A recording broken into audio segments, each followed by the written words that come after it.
오늘 설교 제목은 원수를 사랑할 수 있는 힘이라는 제목으로 함께 은혜 나누기를 원합니다.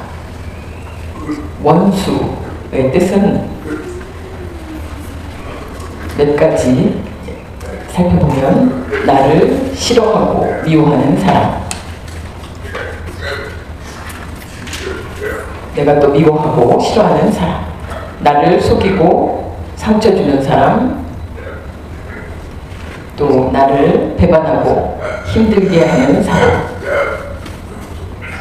또 나를 저주하는 사람,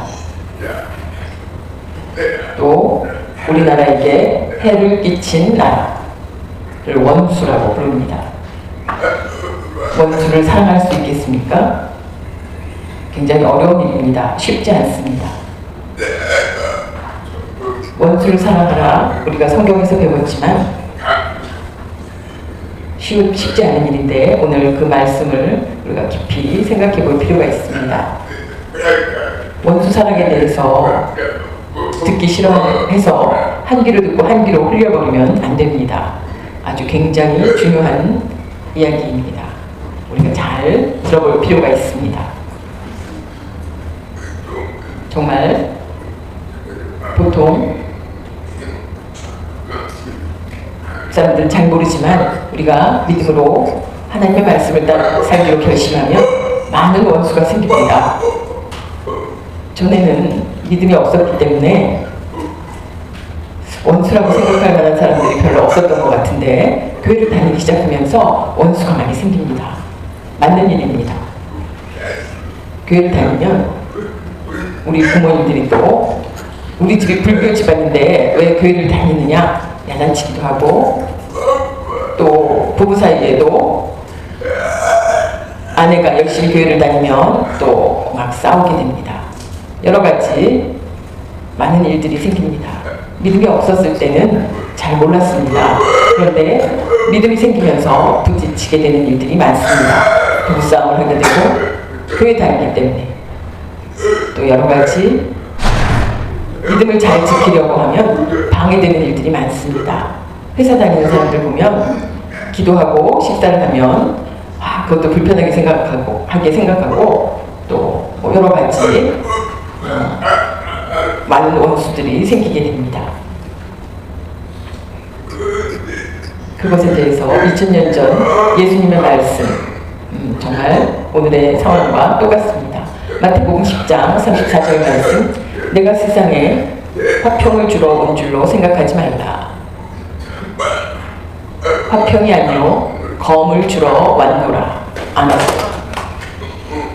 예수님의 말씀은 조금 맞지 않는 듯 생각되지만 그 말씀을 잘 살펴보면 딱 맞는 말씀입니다.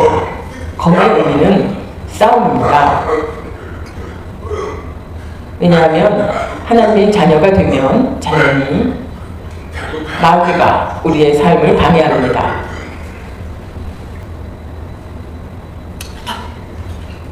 또한 관계된 말씀, 마태복음 10장 36절 말씀, 사람의 원수가 자기 집안 식구리라.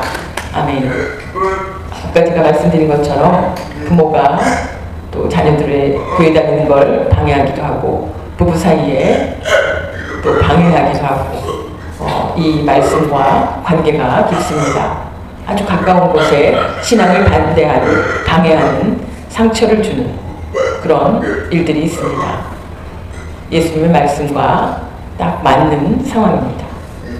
인간의 본성은 예수님의 말씀처럼 마태복음 5장 38절, 또 눈은 눈으로 이는 이로 갚으라 하였다는 것을 너희가 들었으나,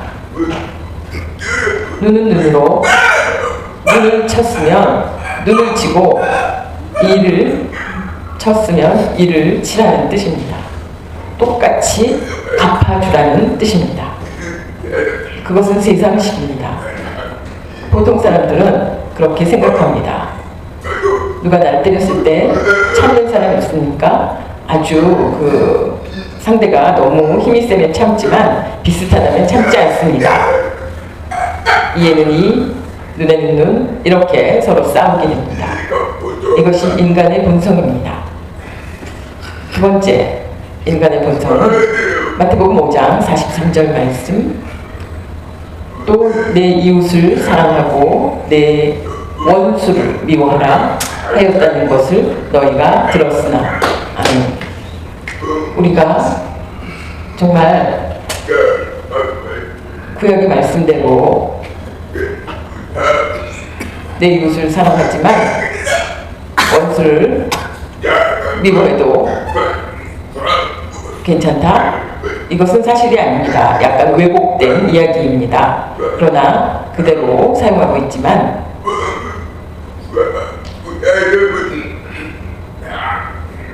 예수님께서는 그것과는 다르다는 것을 알려주셨습니다.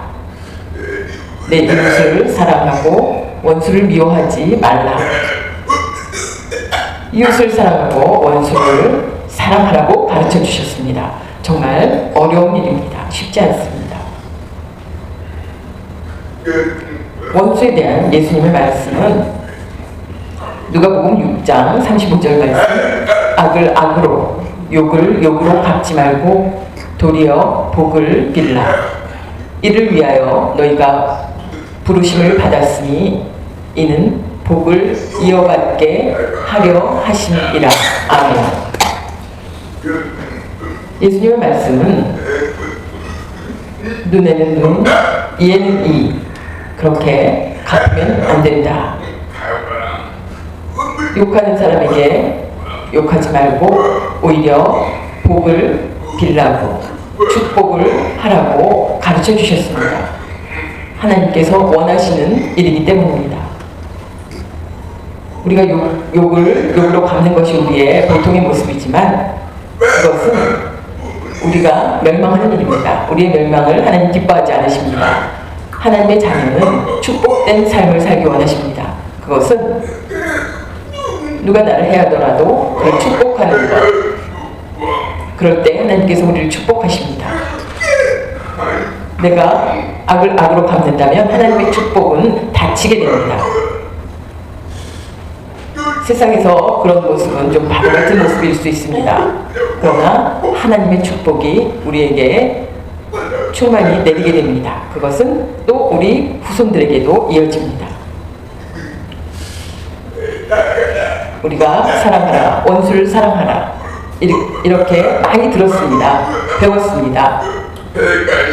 아주 많이, 10,000번 이상 우리가 배우고 들었지만 그것은 우리가 배우고 들은 것, 이론입니다. 그것이 중요한 것이 아니라 실천이 중요합니다. 여러분들 앞으로 성경 퀴즈 대회에 나가서 다른 사람보다 내가 지식이 많아서 배운 것이 많아서 내가 똑똑해서 그렇지만 그것은 자랑할 필요가 없습니다. 상식이 많고 아는 것이 많다는 것은 그것을 실천하지 않으면 알맹이가 없는 것과 같습니다. 바리새인의 모습이 그랬습니다. 우리가 만일 모든 지식과 모든 것을 알고 실천이 없다면 배운 것은 아무것도 없는 것과 같습니다. 왜냐하면 실천이 없기 때문입니다. 아는 것보다 실천이 더 중요합니다. 세상에는 3가지 법칙이 있습니다. 첫 번째, 선을 선으로, 악을 악으로. 선을 주면 선이 오고 악을 주면 악이 오는 것이 보통입니다. 그런데 선을 악으로 갚는 경우가 있습니다. 내가 좋게 선하게 대했는데도 나를 악으로 갚는 것은 마귀의 법칙입니다. 그런데 악을 행해서도 선으로 갚는 경우가 있습니다. 그것은 하나님의 법칙입니다. 이런 일들이 많이 있습니다. 우리 3가지에 여러분은 어떤 것을 따라하십니까? 어떤 경우가 많으십니까?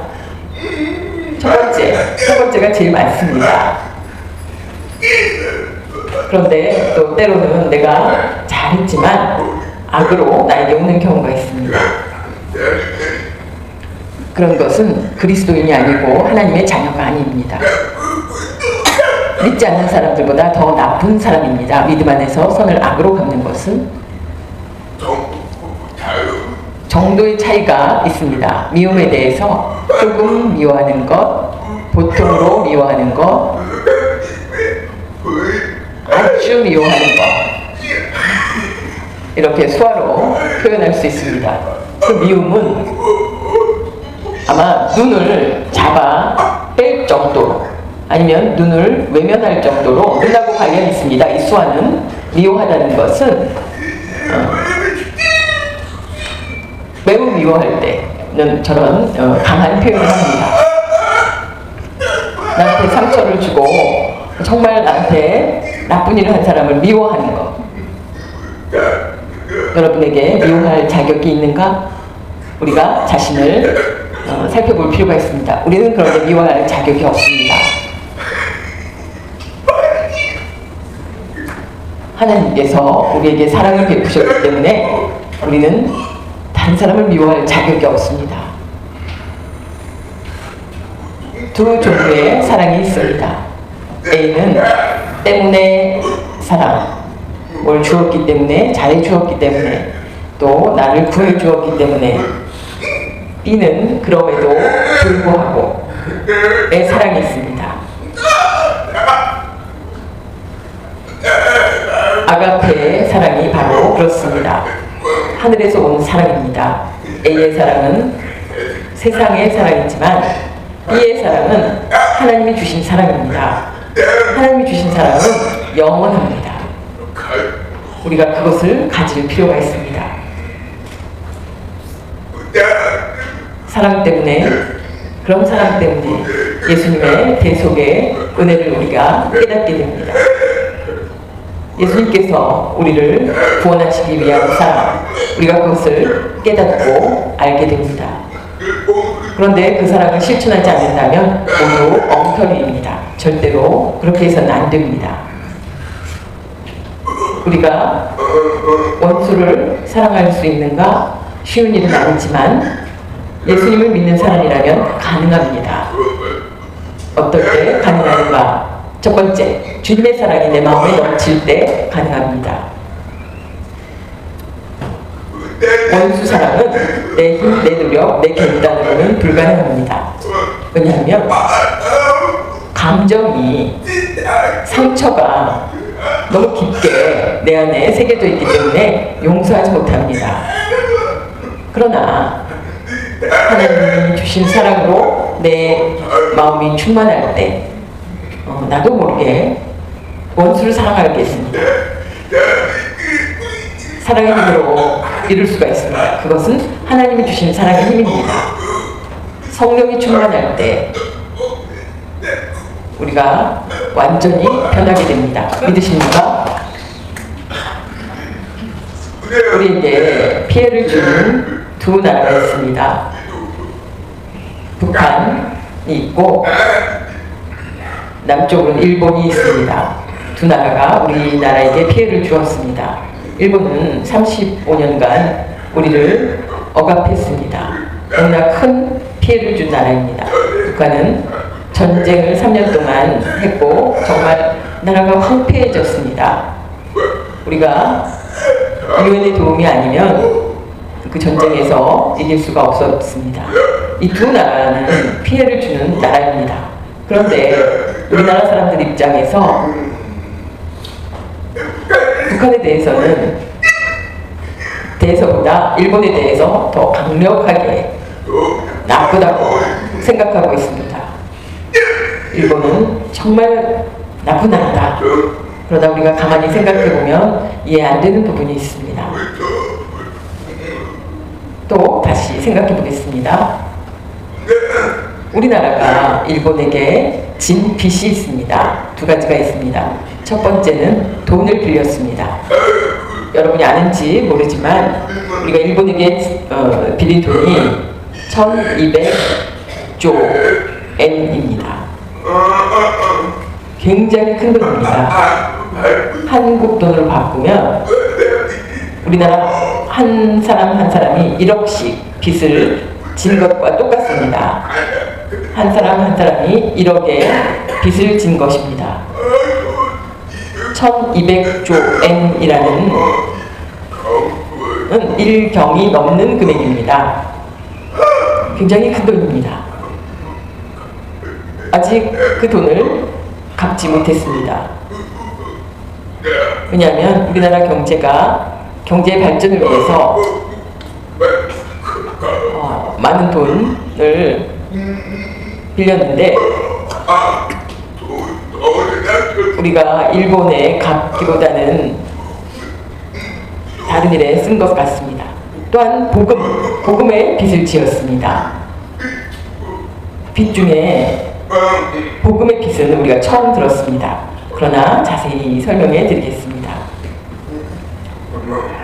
우리가 잘 모르시는 분들인데 이쪽 왼쪽에는 일본인이고 오른쪽에는 이수정이라는 한국 사람입니다. 우리나라 정부의 높은 사람이었습니다. 고종 시대 때 이수정의 충정으로 고종이 이수정을 도왔습니다. 이수정을 돕게 되었는데 그것은 그 안에 명성왕후를 일본 사람들이 치하려고 했습니다. 그때 이수정이 그 더러운 그런 지게꾼, 그 똥지게를 속에다가 사람을 넣고 지고서 도피시킨 경험이 있습니다. 그것에 대해서 이수정이 감사한 마음, 이수정에게 고종이 일본에 가서 공부할 수 있는 기회를 허락했습니다. 이수정이 공부 가운데 농업 기술을 배우고 싶었습니다. 그래서 일본에 도착해서 왼쪽에 있는 스다센이라는 농업 박사를 만나게 되었습니다. 그래서 농업 기술에 대해서 공부했습니다. 일본은 발전된 기술을 가지고 있었기 때문에 이 박사님을 만나게 됐습니다. 그런데 스다센은 그리스도인이었습니다. 이수정은 믿음이 없는 사람이었는데 처음으로 그 박사님의 영향을 받아서 그 농업 기술을 가르치면서 이수정에게 그리스도를 영접하게 했습니다. 그 믿음의 눈을 뜬 이수정이 예수님을 믿게 되었습니다. 한국 사람으로는 최초로 믿음을 갖게 된 사람입니다. 그리고 1883년 이수정이 일본에서 세례를 받게 됩니다. 여기 모인 분들이 세례를 받은 사람들입니다. 일본인 가운데 한국 사람은 지금 한 사람, 이수정 한 사람뿐입니다.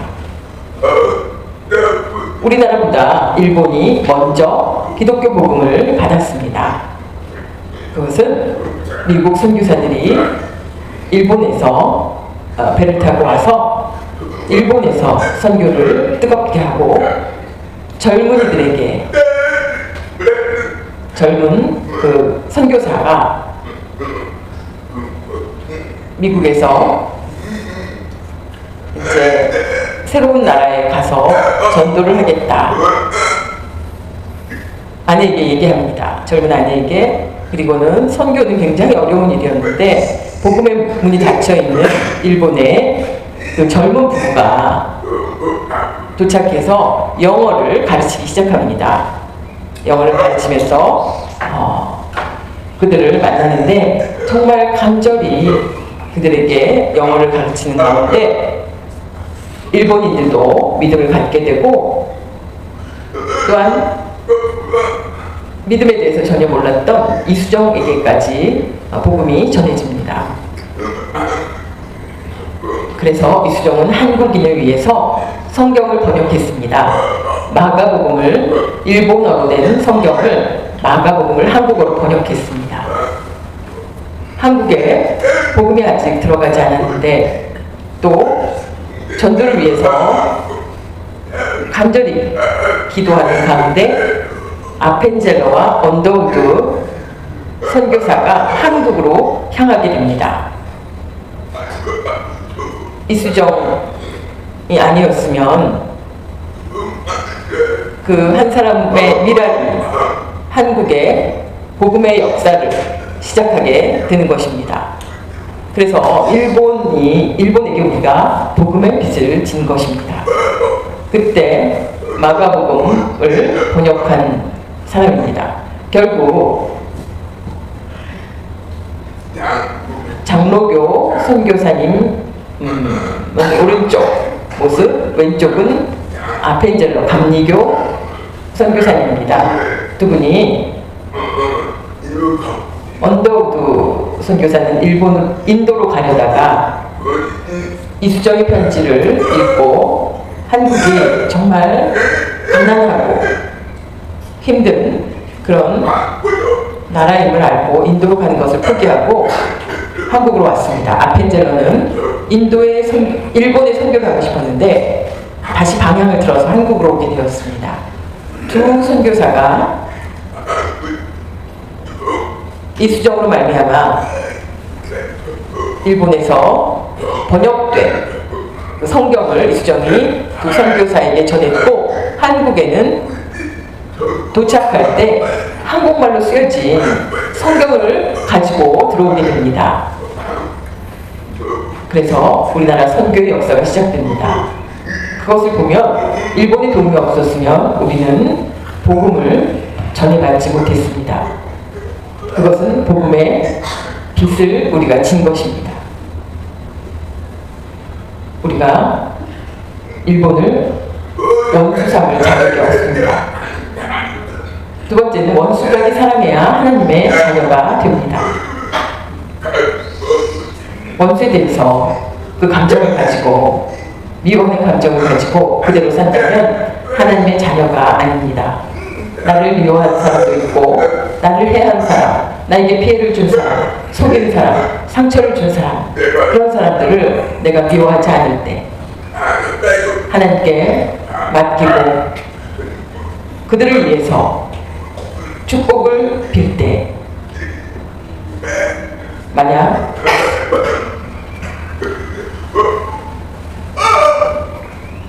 용서의 말을 우리가 전해 듣는다면 좋겠지만 그렇지 않더라도 우리가 늘 그들을 위해서 기도할 때 우리가 혹시 그들을 미워하는 마음이 있을 때라면 그것을 오늘 버리시기 바랍니다. 마태복음 5장 45절 말씀 이같이 한즉 하늘에 계신 너희 아버지의 아들이 되리니 이는 하나님이 그 해를 악인과 선인에게 주시며 비를 의로운 자와 불의한 자에게 내려주시니라. 아멘. 우리가 하나님의 성품은 사랑과 관용이 넉넉하십니다. 악인에게도 해와 비를 내리시는 그 마음 우리가 본받아야 합니다. 안돼, 절대로 용서할 수 없어. 갚아줘야 돼. 이렇게 생각한다면 그것은 하나님의 자녀가 아닙니다. 교회를 다니는 사람이라도 두 가지의 모습이 있습니다. 마귀를 닮은 하나님의 자녀가 있고 예수님 닮은 하나님의 자녀가 있습니다. 여러분은 어떤 모습이십니까? 자신을 돌아보시기 바랍니다. 원수의 얼굴을 안 보는 방법은 안아주면 된다고 합니다. 그러면 얼굴을 안 볼 수 있습니다. 세 번째, 예수님을 닮는 온전한 사랑을 할 때 우리가 원수를 사랑할 수 있습니다. 성경 말씀을 읽어보겠습니다. 마태복음 5장 48절 말씀 그러므로 하늘에 계신 너희 아버지의 온전하심과 같이 너희도 온전하라. 아멘. 하나님께서는 온전하십니다. 우리는 온전하지 못하지만 온전을 위해서 노력하는 사람을 하나님 인정하십니다. 안 돼, 못해.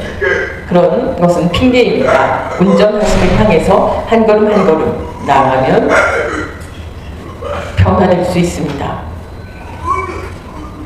온전을 목표로 간절히 노력하는 사람은 참 그리스도인이라 부를 수가 있습니다. 예수님께서 십자가에 달리셔서 마지막에 하나님께 간구하실 때 아버지여 저들의 죄를 용서하여 주옵소서. 예수님께서 간구하셨습니다. 그것은 원수 사랑과 같습니다. 나를 해하는 많은 사람들에게 사랑을 베푸셨습니다. 그것이 진짜 사랑입니다. 그 사랑을 우리가 실천해야 합니다. 바울에게는 세 아들이 있습니다. 진짜 결혼해서 낳은 아들이 아니고 믿음으로 양육하는 아들입니다. 이 아들은 디도, 디모데, 오네시모 이렇게 셋이 있습니다. 그 중에 오네시모는 누구냐면 원래는 노예 출신입니다. 그런데 주인의 돈을 훔쳐서 나가는 나쁜 사람입니다. 그 일이 발견되면 죽여야 마땅하나 바울을 만남으로 변화되어 회개하고 바울에게 충성했습니다. 바울의 일을 도왔습니다. 바울이 오네시모가 감옥에 있을 때 그 바울을 돕는 오네시모의 이야기를 바울이 들었습니다. 집주인의 재산을 훔쳐가지고 나온 것을 바울에게 고백했습니다. 그런데 그 집주인이 누구냐고 물어보니까 바울이 잘 아는 빌레몬이었습니다. 그래서 결국 빌레몬에게 편지를 씁니다. 바울이 편지를 쓰게 된 동기가 됩니다. 그것은 오네시모의 그 나쁜 행동이 벌을 받기에 마땅하지만 지금은 예전하고 다른 변화된 믿음의 형제가 되었다. 나를 도와주는 사람이 되었으니 제발 용서해 주라고 부탁하며 혹시 그게 안 된다면 내가 그 돈을 갚아주겠다. 이렇게 편지를 씁니다. 빌레몬서 1장 1절 2절 말씀 보겠습니다. 그리스도 예수를 위하여 갇힌 자 된 바울과 및 형제 디모데는 우리의 사랑을 받는 자요 동역자인 빌레몬과 자매 아비아와 우리와 함께 병사된 아키포와 내 집에 있는 교회에 편지하노니. 아멘. 빌레몬서를 집필하게 된 것은 제발 오네시모를 보내면 용서해달라는 간구입니다. 그것이 편지 내용입니다. 빌레몬의 집은 아주 부자였습니다. 그런데 종이 감히 아마 큰 재산을 훔쳐서 도망한 것 같습니다. 주인이 화가 나서 앞으로 잡히면 죽임을 당하는 것이 당연한 일이었습니다. 그런데 그를 용서해 주라고 간구하는 편지입니다. 그래서 빌레몬의 용서를 받았습니다. 바울 때문에 모든 일이 해결되었습니다. 그 후에 그 오네시모는 교회의 감독이 되었습니다. 빌레몬도 오네시모도 모든 일이 형통하게 되었습니다. 원수를 사랑하였기 때문에 그 사랑이 아니었다면 모든 일들이 다 이루어지지 못했을 것입니다. 전에 한번 제가 말씀드렸었는데 미국에서 아주 공부를 잘하는 청년이 있었습니다. 5사람 공부를 잘하는 청년이 있었는데 꿈이 선교를 가고 싶어 했습니다. 선교가 어려운 지역에 아마존 정말 인육을 먹는 지역이라는 아마존에 선교를 가기로 5사람이 결심하고 갔습니다. 결혼한 사람도 있고 그랬는데 아내는 두고 아마존에 가서 선교하다가 다 죽임을 당했습니다. 그 소식을 듣고 아내들이 너무 실망했습니다. 그런데 이 아내들은 자신들이 다시 그 아마존으로 갔습니다. 결국 아마존에서 전에 자신들이 죽였던 선교사들의 아내라는 것을 알게 되었습니다.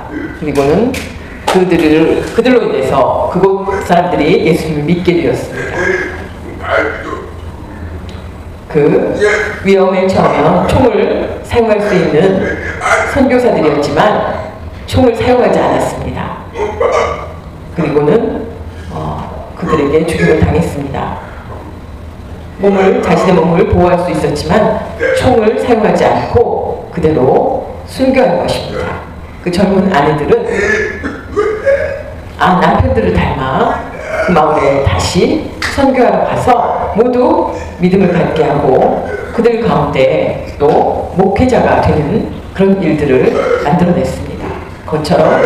그것은 모두 예수님의 사랑의 힘입니다. 복음을 전해서 변화되어 예수님의 사랑이면 그런 모든 일을 이룰 수 있습니다. 믿으십니까? 그처럼 우리가 지금 우리 주위에, 내 주위에 살펴보면 나를 해하는, 나에게 상처 주는 많은 사람들이 있습니다. 누구입니까? 가족입니까? 친구입니까? 친척입니까? 그 사람들에 대해서 우리가 아직도 감정을 가지고 있다면 버리시기 바랍니다. 잊으시기 바랍니다. 하나님께 맡기고 그 사람들을 위해서 기도하는 마음이 필요합니다. 만약 그 감정을 가지고 있다면 결국 우리 믿음이 온전하지 못하기 때문에 오히려 하나님께 받은 은혜와 축복을 막는 일이 됩니다. 지금 하나님의 나라를 위해서 우리가 또 앞으로 갈 하나님의 나라를 위해서 이 세상에 사는 동안 하나님의 나라를 이루며 사는 것이 필요합니다. 그것은 원수를 사랑하고 실천하는 삶, 그것이 하나님 나라를 이루는 것입니다. 그것은 온전함을 이루는 것입니다. 그럴 때 하나님께 영광을 돌리고 동시에 하나님께서 놀라운 축복을, 영생을, 천국에 들어갈 수 있는 자격을 우리 모두에게 이루시기 위해서 주시는 말씀입니다.